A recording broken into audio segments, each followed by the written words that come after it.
कोटा में धूमधाम से मनाई भारत रत्न डॉक्टर भीमराव अंबेडकर की जयंती, बाबा साहब की प्रतिमा पर किया माल्यार्पण। कोटा में अदालत चौराहा पर स्थित बाबा साहब भारत रत्न डॉक्टर भीमराव अंबेडकर की प्रतिमा पर माल्यार्पण कर श्रद्धासुमन अर्पित किए। इस अवसर पर हजारों कोटा वासियों ने एक दूसरे को मिठाई खिलाकर मुंह मीठा किया। वक्ताओं ने कहा कि डॉक्टर अंबेडकर को भारतीय संविधान का शिल्पकार कहा जाता है।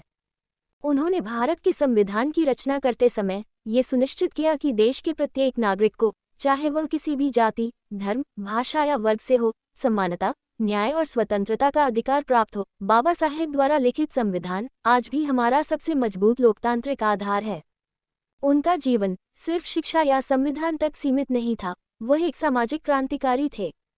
भारत रत्न संविधान निर्माता डॉक्टर भीमराव अंबेडकर ने सामाजिक समानता के लिए, समाज के वंचित पिछड़ों को न्याय दिलाने के लिए संघर्ष किया। बाबा साहब का जीवन, उनका दिया हुआ दर्शन, विचार हम सबको आज भी प्रेरणा देते हैं। जीवन में संघर्ष, कठिनाइयां, चुनौतियां बहुत रही, लेकिन बाबा साहब भारत माता के लिए हमेशा समर्पित रहे। बाबा साहब ने देश का ऐसा संविधान बनाया जो भारत ही नहीं, पूरी दुनिया का मार्गदर्शन करता है। संविधान के तहत देश का साधारण सा इंसान देश का प्रधानमंत्री, राष्ट्रपति बन सकता है। ये संविधान की ताकत है। भीम आर्मी के जिला अध्यक्ष अनिल पाटोदिया ने बताया कि संगठन के द्वारा 5 क्विंटल मिठाई का वितरण किया गया। छात्र संगठन की छात्रा दिव्यांशी ने बताया कि बाबा साहब ने महिलाओं के उत्थान के लिए संविधान में बहुत सारे अधिकार दिए हैं। बाबा साहेब के जन्मोत्सव पर छाछ और मीठे ठंडे पानी का वितरण किया। अनेक संगठनों के पदाधिकारी एवं जनप्रतिनिधियों ने अपने अपने स्तर पर कार्यक्रम आयोजित किए। आज डॉक्टर भीमराव अंबेडकर जी की जयंती में और उनको माल्यार्पण की जा रही है उनके जन्मदिवस पर। और बाबा साहब डॉक्टर भीमराव अंबेडकर ने संविधान निर्माता ने महिलाओं की सुरक्षा, महिलाओं के अधिकार, सभी को उन्होंने अधिकार दिलाया। उसके उपलक्ष्य में आज कोटा में भीमराव अंबेडकर जयंती पर कोटा अदालत के बाहर डॉक्टर भीमराव अंबेडकर को माल्यार्पण कर रहे हैं और उनके उपलक्ष्य में छाछ पिलाई गई है। मैं डॉक्टर दिव्यांशी बराड़िया, इकाई अध्यक्ष ABUP से, धन्यवाद। सभी को क्रांतिकारी जय भीम। आज कोटा जिले में भीम आर्मी टीम के द्वारा 5 क्विंटल मिठाई का वितरण किया गया और एक भव्य रैली का आयोजन था, जो कोटा स्टेडियम से लेकर बाबा साहब की मूर्ति तक उसका रैली का आयोजन था। फिर यहाँ पर माल्यार्पण करके बहुत अच्छा गैदरिंग के साथ में रैली का आयोजन किया गया और रैली सफल रूप से आयोजित हुई। बाबा साहब के प्रतिमा स्थल पर सुबह 7 बजे से 5 क्विंटल मिठाई का वितरण किया जा रहा है। लगातार शाम तक ये वितरण किया जाएगा और इस कार्यक्रम में पूरे कोटा जिले का तमाम संगठनों के जो लोग हैं भीम आर्मी के, उनका बहुत अच्छा सहयोग है और जितने भी कार्यकर्ता हैं, जो पदाधिकारी हैं, उनका बहुत अच्छा सहयोग रहा है और ये कार्यक्रम सफल रहा है। नाम आपका? मैं कोटा जिले से भीम आर्मी से जिलाध्यक्ष की मेरे पास जिम्मेदारी है। नाम अनिल पाटोदिया है मेरा। हमारे हर कर्तव्य और दायित्व के अंदर देश को आगे बढ़ाने का योगदान, जब हम सामूहिकता से मिलकर सब योगदान करेंगे, सामूहिकता से मिलकर काम करेंगे, व्यक्ति अकेला होगा तो भी हर काम में मेरा देश कैसे मेरे काम से आगे बढ़ सकता है, ये विचार मन में संकल्प देश के 140 करोड़ लोगों के विचार के मन में आना चाहिए।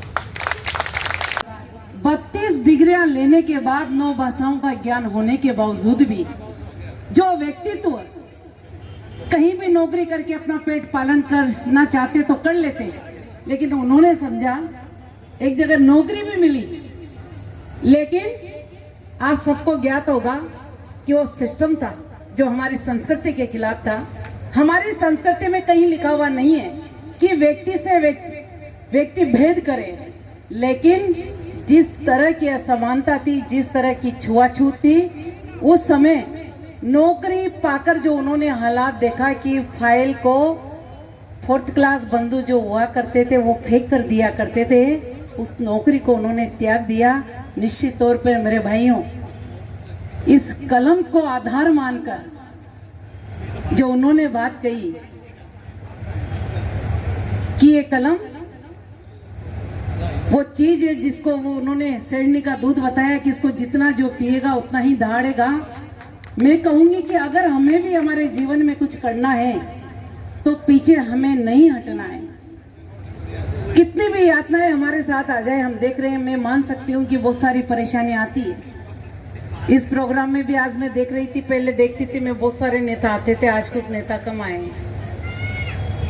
तो ये सब चलता रहता है, लेकिन मेरे भाइयों हमें इतना सा जरूर करना पड़ेगा कि हम चाहते हैं कहीं ना कहीं वृक्ष लगे, तो उस बीज को हमें खोजना पड़ेगा। जब तक हम बीज को नहीं खोजेंगे वृक्ष नहीं लगा सकते हम लोग। मैं तो यही कहूंगी कि जब देश को एक ऐसा, आपने देखा होगा इस हिंदुस्तान में कितने लोग, कितने ज्ञानी, कितने संत, काफी लोग जिन्होंने इस भारत माता पर जन्म लिया, लेकिन क्या कारण था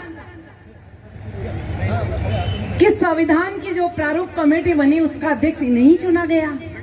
इसके पीछे भी कुछ कारण होगा।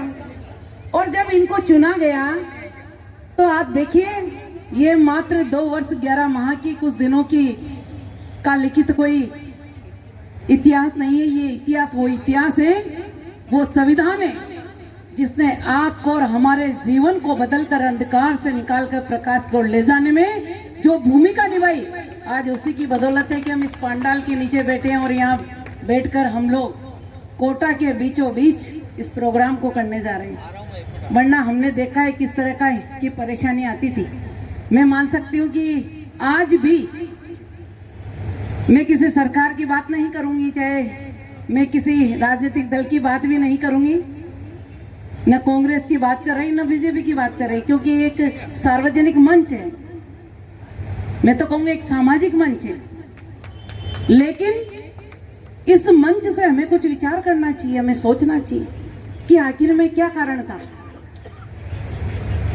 कि संविधान लिखकर दिया, इतना सब कुछ हम लोगों के लिए किया, विश्व में भारत की एक पहचान बनाई। क्योंकि आपने देखा होगा कई देशों के इतिहास है, जब उनको पढ़ा तो 17 वर्ष ही उनकी महत्ता को बताया गया। लेकिन वो संविधान है जो आज 75 वर्ष होने के बावजूद भी जब अमृत काल आ गया तब उन्हें एक पहचान मिली। अब मैं तो यही कहूंगी कि क्या कारण था कि 40 वर्ष बाद बाबा साहब को जो स्थान मिलना चाहिए था, 75 वर्ष बाद वो स्थान मिला, तो इसमें भी कुछ खामियां रही होगी।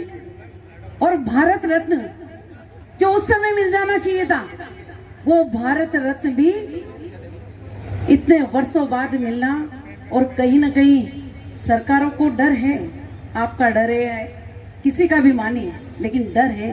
और डर है तो आज यही कारण है कि बाबा साहब संसद के बीच में चाहे प्रतीकार्थ मूर्ति के रूप में बैठे हो, लेकिन हमारे लिए क्या पूरे देश के नागरिकों के लिए एक जबरदस्त तोहफा था।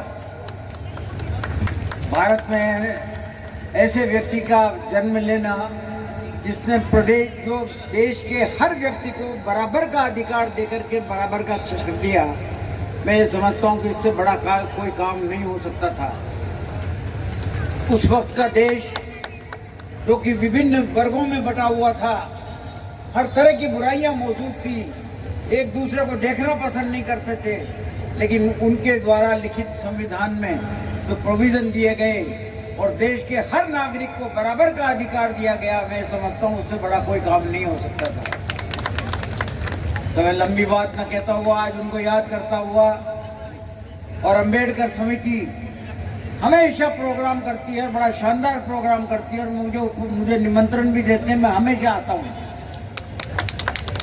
समिति के द्वारा जब ये इच्छा जाहिर की गई कि हमें हमारा एक भूखंड के लिए समिति के कार्यालय के लिए, लोगों को सुविधाओं पहुंचाने के लिए, हर तरह के समाज के लोगों को सब सुविधाएं पहुंचाने के लिए हमें एक भूखंड की आवश्यकता है। तो हम सरकार में थे, हमने सरकार वो भी दिया। अब कुछ रुकावट है, मैं समझता हूँ दूर हो जाएगी धीरे धीरे, लेकिन जब निर्माण कार्य उसका पहला होगा तो उसमें 20 लाख रुपए में मेरे विधायक कोष से दूंगा। मैं सबसे पहला डोनर होऊंगा।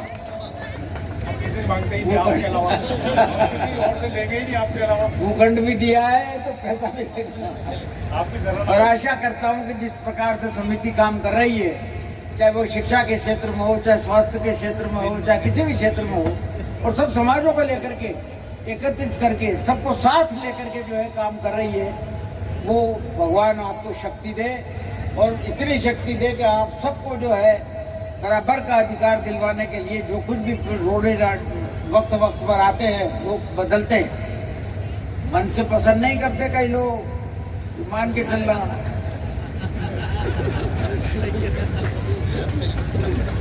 ऊपर से बोलते हैं कि संविधान को मानने वाले हैं हम, लेकिन वो आप लोगों के दबाव की वजह से बोलते हैं, पसंद नहीं करते। तो ऐसे लोगों से सावधान रहने की आवश्यकता है। जो अधिकार संविधान ने दे दिए उनको कोई नहीं बदल सकता, कोई नहीं बदल सकता।